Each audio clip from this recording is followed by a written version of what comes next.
కాబట్టి రైతులను ఏం చేయాలో దిక్కుదోచక ఏం చేయాలో దిక్కుదోచక రైతులను ఫ్యాక్టరీలు తెలిసే టయానికి వీళ్ళు పంట అమ్ముకుందామంటే వీళ్ళ రేటు 2.5 రూపాయలు 3 రూపాయలు కొనుగోలు దాటుతున్నాడు.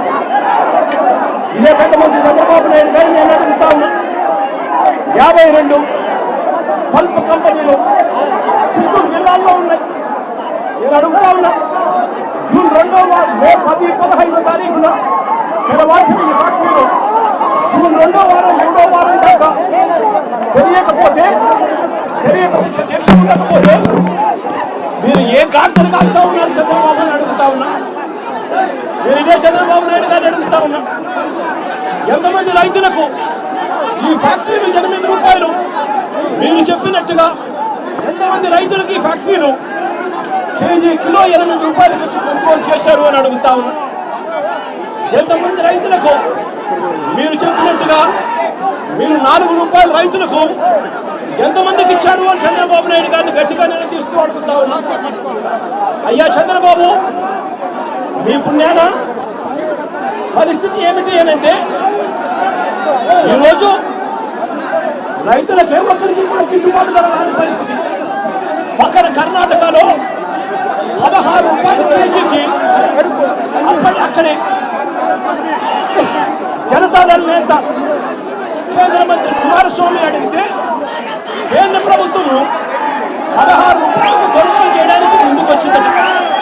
ఈ 16 రూపాయలు కూడా కేంద్ర ప్రభుత్వం కొనుగోలు చేయడానికి ముందుకు వచ్చింది కూడా మంచి రేటని కాదు, చెప్పి ఆ 16 రూపాయలు కూడా కేంద్ర ప్రభుత్వం కర్ణాటకలో కొనుగోలు చేయడానికి వచ్చేదానికి అక్కడ వాళ్ళు చర్యలు తీసుకుంటే మరి చంద్రబాబు నాయుడు గారి ప్రభుత్వం ఏమి గాడిదలు కాస్తామని అడుగుతామన్నారు.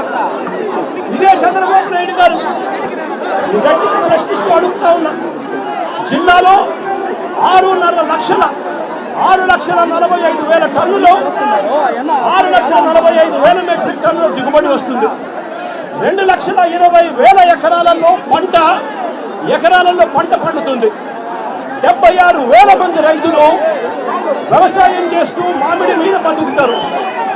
ఈ 76,000 కుటుంబాలకు చంద్రబాబు నాయుడు గారు ప్రభుత్వం వచ్చిన తర్వాత ఎంతమందికి 12 రూపాయలు కేజీ వచ్చింది అని అడుగుతా ఉన్నా. వైఎస్ఆర్సీపీ ప్రభుత్వ హయాంలో 7 సంవత్సరం కూడా 29 రూపాయలు కేజీ రైతులు అమ్ముకున్న పరిస్థితి నుంచి ఈ రోజు చంద్రబాబు నాయుడు గారి ప్రభుత్వంలో రైతులకు కనీసం 12 రూపాయలు కూడా ఇప్పించలేని పరిస్థితిలో చంద్రబాబు నాయుడు గారు ఉన్నారు అని అంటే చంద్రబాబు నాయుడు గారు ఎంత దయనీయమైన పరిస్థితిలో ఉన్నాడని అర్థం చేసుకోవచ్చు. ఇదే చంద్రబాబు నాయుడు గారు ఆ 12 రూపాయలు కూడా ఇవ్వలేక ఇప్పించే పరిస్థితి లేక ఇదే చంద్రబాబు నాయుడు గారు రైతులను నడుగోడుగా తీసుకొచ్చారు. రైతులకు ఇవాళ 2.5-3 రూపాయలకు ఇవాళ మార్కెట్ యార్డులోనూ ఇవాళ రాంపూర్ దగ్గర ఇవాళ కొనుగోలు చేసే కార్యక్రమం జరుగుతాయి. ఫ్యాక్టరీ దగ్గర కూడా జగన్ ఇవాళ వస్తా ఉన్నాడు కాబట్టి జగన్ వస్తున్నాడు అని చెప్పి 3 రోజుల నుంచి 6 రూపాయలు ఇస్తాము అని చెప్పి మెసేజ్లు పెడతా ఉన్నారంట. మీరు అడుగుతా ఉన్నారు, అయ్యా చంద్రబాబు, రైతులకు కనీసం 3 రూపాయలు కూడా రాకుండా కేజీ అమ్ముతా ఉన్నారు అని అంటే ఏమి నిద్రపోతా ఉన్నారు చంద్రబాబు నాయుడు గారు మీరు అడుగుతా ఉన్నారు. ఇవాళ ఇదే చంద్రబాబు నాయుడు గారు రైతులు గట్టిగా నిలదీస్తూ రైతులు ఇవాళ అవుతా ఉన్నారు, ఇబ్బందులు పెడతా ఉన్నారు చంద్రబాబు నాయుడు గారు. ఆ ప్రభుత్వ హయాంలో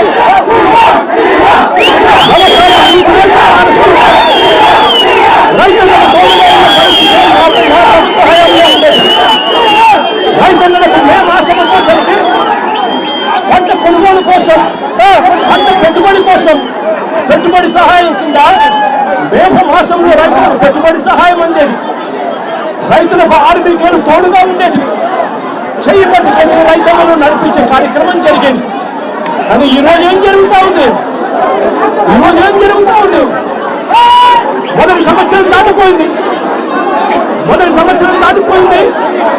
రైతులకు ఇవాళ ఇవ్వాల్సిన సహాయం కింద ఇవ్వాల్సిన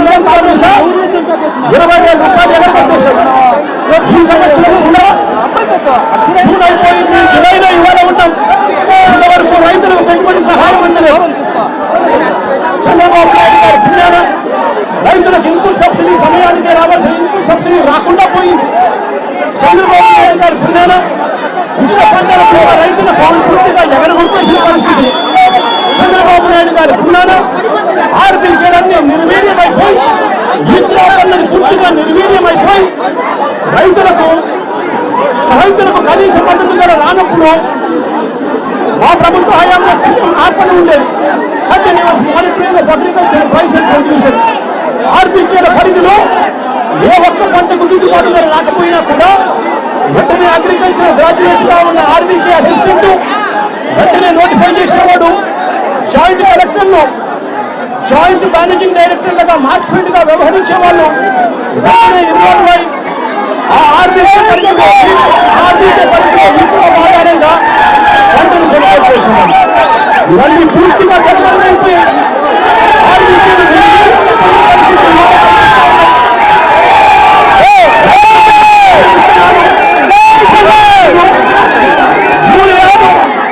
ఎరువులు ఇవన్నీ కూడా ఆర్బీకేల ద్వారా గ్రామ స్థాయిలోనే ఉండే పరిస్థితి, సప్లై చేసే పరిస్థితి ఇవాళ లేకుండా పోయింది. ఆగ్రి టెస్టింగ్ ల్యాబ్స్ నియోజకవర్గానికి ఒక ఆగ్రి టెస్టింగ్ ల్యాబ్స్ ఉన్న పరిస్థితుల్లో ఈరోజు నియోజకవర్గానికి ఆగ్రి టెస్టింగ్ ల్యాబ్లు లేకుండా ఇవాళ నిర్వీర్యమైపోయిన పరిస్థితిలో ఇవాళ వ్యవసాయం జరుగుతూ ఉంది. వ్యవసాయానికి సంబంధించిన అన్ని రంగాలు కూడా ఇవాళ నిర్వీర్యమైపోయిన పరిస్థితిలో ఇవాళ రాష్ట్రంలో పరిస్థితి కనపడుతూ ఉంది. నేను ఇవాళ చంద్రబాబు నాయుడు గారు గట్టిగా అడుగుతా ఉన్నా. ఇలా చంద్రబాబు నాయుడు గారు నేను గట్టిగా డిమాండ్ చేస్తా ఉన్నా. మీరు ప్రతి రైతు దగ్గర నుంచి 76,000 మంది రైతులు ఉన్నారు. 6,45,000 టన్నులో మామిడి పంటలు పండించే రైతులు వీళ్ళంతా 2,20,000 ఎకరాలలో ఈ పంట సాగుంది.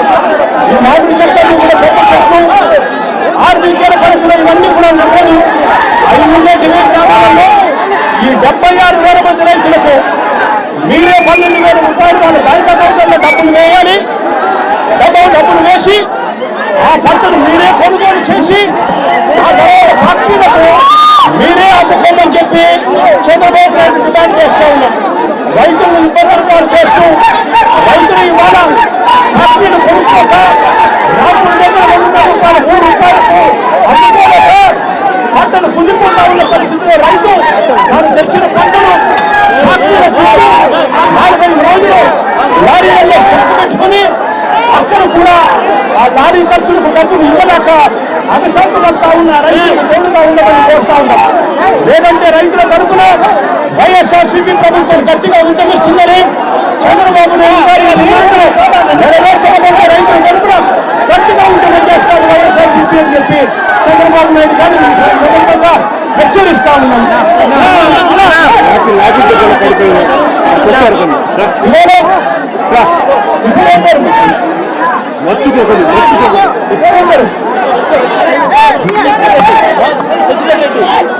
శశిరెడ్డి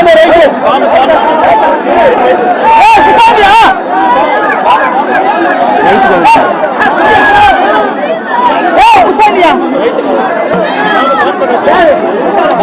మిమ్మల్ని కలవటానికి వచ్చినందుకు శశిరెడ్డి అనే వ్యక్తి కానీ రైతు చెప్తా ఉన్నా. ఇక్కడ ఉన్న వాళ్ళు రాష్ట్రంలో 62% మంది వ్యవసాయం మీద బతుకుతా ఉన్నారు. చిత్తూరు జిల్లాలో వ్యవసాయం మీద బతికే వాళ్ళు దాదాపు 80% మంది. మరి వీళ్ళంతా రైతు బిడ్డలు కాదని అడుగుతా ఉన్నా. మరి వీళ్ళందరినీ ఈ మాదిరిగా తలబగలు కొట్టి దాదాపుగా 1,200 మందిని అరెస్ట్ చేసి జైల్లో పెట్టారు.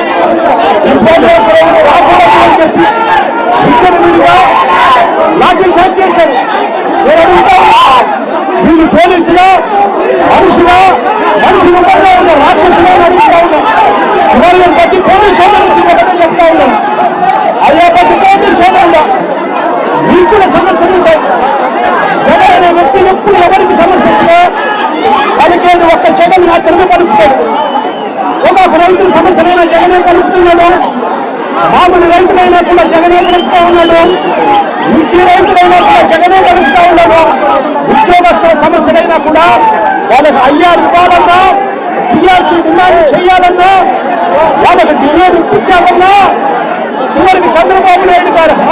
నిలదీస్తూ చంద్రబాబు నాయుడు గారిని గట్టిగా ప్రశ్నించాలన్నా, ఆయన సూపర్ 6 సూపర్ 7 ప్రజలను మోసం చేసిందని ఎడగట్టాలన్నా ఒక జగనే ముందున్నాడు అన్నది ప్రతి పోలీస్ సోదరుడు గుర్తుపెట్టుకోమని కోరుతా ఉన్నా.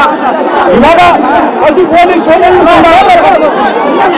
అధికారంలో ఉన్న ఎస్పీలు, అధికారంలో ఉన్న డిఐజీలు, లంచాలకు లోనంతా ఉన్న ఆ సీఐలు, వీళ్ళ మాటలు వినకండి, వీళ్ళ ప్రలోభాలకు నమ్మకండి.